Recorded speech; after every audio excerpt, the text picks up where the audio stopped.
देवताओं का पलायन। इंद्र आदि के पूछने पर बृहस्पति का रुद्रदेव की अजेयता बताना। वीरभद्र का देवताओं को युद्ध के लिए ललकारना।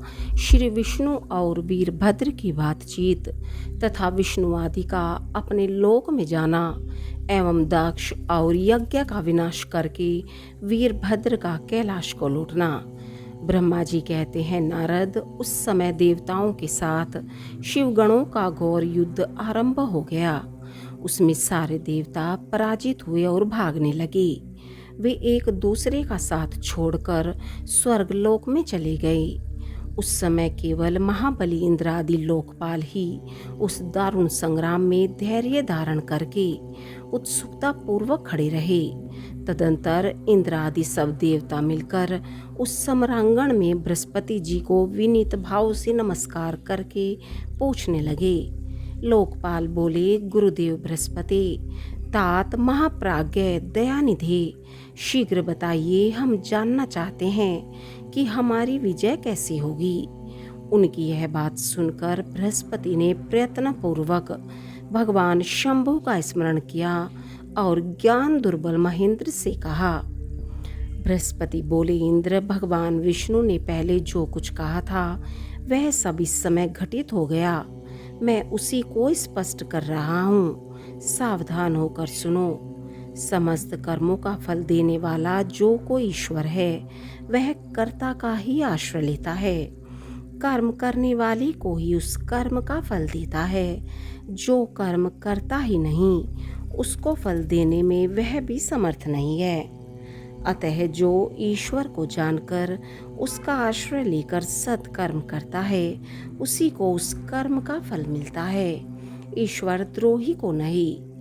न मंत्र, न औषधियाँ, न समस्त आभिचारिक कर्म, न लौकिक पुरुष, न कर्म, न वेद, न पूर्व और उत्तर मीमांसा तथा न नाना वेदों से युक्त अन्य शास्त्र ही ईश्वर को जानने में समर्थ होते हैं। ऐसा प्राचीन विद्वानों का कथन है।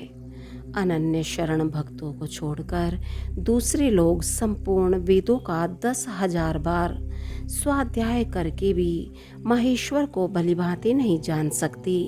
यह महाश्रुति का कथन है। अवश्य भगवान शिव के अनुग्रह से ही सर्वथा शांत, निर्विकार एवं उत्तम दृष्टि से सदाशिव के तत्व का साक्षात्कार हो सकता है। सुरेश्वर क्या कर्तव्य है और क्या है कर्तव्य, इसका विवेचन करना अभीष्ट होने पर मैं जो इसमें सिद्धि का उत्तम अंश है उसी का प्रतिपादन करूँगा। तुम अपने हित के लिए उसे ध्यान देकर सुनो। इंद्र, तुम लोकपालों के साथ आज नादान बनकर दक्ष यज्ञ में आ गए। बताओ तो यहाँ क्या पराक्रम करोगे। भगवान रुद्र जिनके सहायक हैं, ऐसे ये परम क्रोधी रुद्रगण इस यज्ञ में विघ्न डालने के लिए आए हैं और अपना काम पूरा करेंगे। इसमें संशय नहीं है। मैं सत्य सत्य कहता हूँ कि इस यज्ञ के विघ्न का निवारण करने के लिए वस्तुतः तुम में से किसी के पास भी सर्वथा कोई उपाय नहीं है। बृहस्पति की यह बात सुनकर वे इंद्र सहित समस्त लोकपाल बड़ी चिंता में पड़ गए। तब महावीर रुद्र गणों से घिरे हुए वीरभद्र ने मन ही मन भगवान शंकर का स्मरण करके इंद्र आदि लोकपालों को डांटा और इसके पश्चात रुद्र गणों के नायक वीरभद्र ने रोष से भरकर तुरंत ही संपूर्ण देवताओं को तीखे बाणों से घायल कर दिया। जब लोकपाल चले गए और देवता भाग खड़े हुए तब वीरभद्र अपने गणों के साथ यज्ञशाला के समीप गए। उस समय वहां विद्यमान समस्त ऋषि अत्यंत भयभीत हो परमेश्वर श्री हरि से रक्षा की प्रार्थना करने के लिए सहसा नतमस्तक हो शीघ्र बोले, देव देव रमानाथ सर्वेश्वर महाप्रभो, आप दक्ष के यज्ञ की रक्षा कीजिए। आप ही यज्ञ हैं, इसमें संशय नहीं है। यज्ञ आपका कर्म रूप और रंग है। आप यज्ञ के रक्षक हैं, अतः दक्ष यज्ञ की रक्षा कीजिए। आपके सिवा दूसरा कोई इसका रक्षक नहीं है। ब्रह्मा जी कहते हैं, नारद, ऋषियों का यह वचन सुनकर मेरे सहित भगवान विष्णु वीरभद्र के साथ युद्ध करने की इच्छा से चले। श्री हरि को युद्ध के लिए उद्यत देख शत्रु मर्दन वीरभद्र, जो वीर प्रमथ गणों से घिरे हुए थे, कड़े शब्दों में भगवान विष्णु को डांटने लगे। ब्रह्मा जी कहते हैं, नारद, वीरभद्र की यह बात सुनकर बुद्धिमान देवेश्वर विष्णु वहां प्रसन्नता पूर्वक हंसते हुए बोले। श्री विष्णु ने कहा, वीरभद्र, आज तुम्हारे सामने मैं जो कुछ कहता हूँ उसे सुनो। मैं भगवान शंकर का सेवक हूँ। तुम मुझे रुद्रदेव से विमुख न कहो।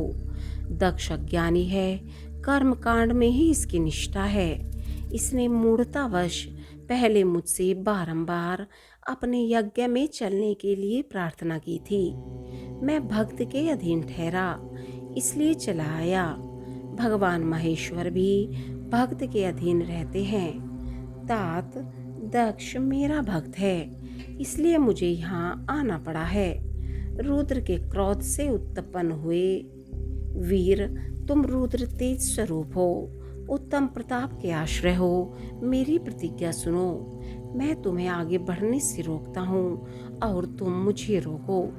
परिणाम वही होगा जो होने वाला होगा। मैं पराक्रम करूँगा। ब्रह्मा जी कहते हैं, नारद, भगवान विष्णु के ऐसा कहने पर महाभाव वीरभद्र हंसकर बोला, आप मेरे प्रभु के प्रिय भक्त हैं। यह जानकर मुझे बड़ी प्रसन्नता हुई है। इतना कहकर गणनायक वीरभद्र हंस पड़ा और विनय से नतमस्तक हो बड़ी प्रसन्नता के साथ श्री विष्णु देव से कहने लगा। वीरभद्र ने कहा, महाप्रभु, मैंने आपके भाव की परीक्षा के लिए कड़ी बातें कही थी। इस समय यथार्थ बात कहता हूँ, सावधान होकर सुनो। हरि जैसे शिव हैं वैसे आप हैं, जैसे आप हैं वैसे शिव हैं, ऐसा वेद कहते हैं। और वेदों का यह कथन शिव की आज्ञा के अनुसार ही है।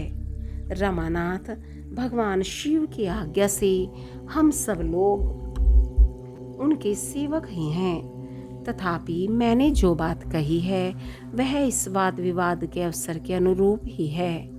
आप मेरी हर बात को आपके प्रति आदर के भाव से ही कही गई समझिए। ब्रह्मा जी कहते हैं, वीरभद्र का यह वचन सुनकर भगवान श्री हरि हंस पड़े और उसके लिए हितकर वचन बोले। श्री विष्णु ने कहा, महावीर, तुम मेरे साथ निशंक होकर युद्ध करो। तुम्हारे अस्त्रों से शरीर के भर जाने पर ही मैं अपने आश्रम को जाऊंगा। ब्रह्मा जी कहते हैं, ऐसा कहकर भगवान विष्णु चुप हो गए और युद्ध के लिए कमर कसकर डट गए। महाबली वीरभद्र भी अपने गणों के साथ युद्ध के लिए तैयार हो गए। नारद, तदंतर भगवान विष्णु और वीरभद्र में घोर युद्ध हुआ। अंत में वीरभद्र ने भगवान विष्णु के चक्र को स्तंभित कर दिया तथा शांग धनुष के 3 टुकड़े कर डाले। तब मेरे द्वारा एवं सरस्वती द्वारा बोधित हुए श्री विष्णु ने उस महान गणनायक वीरभद्र को असह्य तेज से संपन्न जानकर वहां से अंतर्धान होने का विचार किया। दूसरे देवता भी यह जान गए कि सती के प्रति जो अन्याय हुआ है उसी का यह सब भावी परिणाम है। दूसरों के लिए इस संकट का सामना करना अत्यंत कठिन है। यह जानकर वे सब देवता अपने सेवकों के साथ स्वतंत्र सर्वेश्वर शिव का स्मरण करके अपने अपने लोकों को चले गए। मैं भी पुत्रों के दुख से पीड़ित हो सत्यलोक में चला आया और अत्यंत दुख से आतुर हो सोचने लगा कि अब मुझे क्या करना चाहिए। मेरे तथा श्री विष्णु के चले जाने पर मुनियों सहित समस्त यज्ञ के आधार रहने वाले देवता शिवगणों द्वारा पराजित हो भाग गए। उस उपद्रव को देखकर और उस महामख का विध्वंस निकट जानकर वह यज्ञ भी अत्यंत भयभीत हो मृग का रूप धारण करके वहां से भागा। मृग के रूप में आकाश की ओर भागते देख वीरभद्र ने उसे पकड़ लिया और उसका मस्तक काट डाला। फिर उन्होंने मुनियों तथा देवताओं के अंग भंग कर दिए और बहुतों को मार डाला। प्रतापी मणिभद्र ने भृगु को उठाकर पटक दिया और उनकी छाती को पैर से दबाकर तत्काल उनकी दाढ़ी मूंछ नोच डाली। चंड ने बड़े वेग से पूषा के दांत उखाड़ लिए, क्योंकि पूर्व काल में जिस समय महादेव जी को दक्ष के द्वारा गालियां दी जा रही थी उस समय वे दांत दिखा दिखाकर हंसे थे। नंदी ने बग को रोषपूर्वक पृथ्वी पर दे मारा और उनकी दोनों आंखें निकाल ली, क्योंकि जब दक्ष शिव जी को शाप दे रहे थे उस समय वे आंखों के संकेत से अपना अनुमोदन सूचित कर रहे थे। वहां रुद्रगण नायकों ने स्वधा स्वाहा और दक्षिणा देवियों को बड़ी विडंबना की। वहां जो मंत्र तंत्र तथा दूसरे लोग थे उनका भी बहुत तिरस्कार किया। ब्रह्मपुत्र दक्ष भय के मारे अंतर्वेदी के भीतर छिप गए। वीरभद्र उनका पता लगाकर उन्हें बलपूर्वक पकड़ लाए। फिर उनके दोनों गाल पकड़कर उन्होंने उनके मस्तक पर तलवार से आघात किया, परंतु योग के प्रभाव से दक्ष का सिर अभेद्य हो गया था, इसलिए कट नहीं सका। जब वीरभद्र को ज्ञात हुआ कि संपूर्ण अस्त्र शस्त्रों से इनके मस्तक का भेदन नहीं हो सकता, तब उन्होंने दक्ष की छाती पर पैर रखकर दबाया और दोनों हाथों से गर्दन मरोड़कर तोड़ डाली।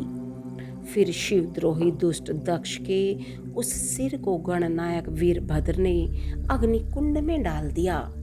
तदंतर जैसे सूर्य घोर अंधकार राशि का नाश करके उदयाचल पर आरूढ़ होते हैं, उसी प्रकार वीरभद्र दक्ष और उनके यज्ञ का विध्वंस करके कृत्य कार्य हो तुरंत ही वहां से उत्तम कैलाश पर्वत को चले गए।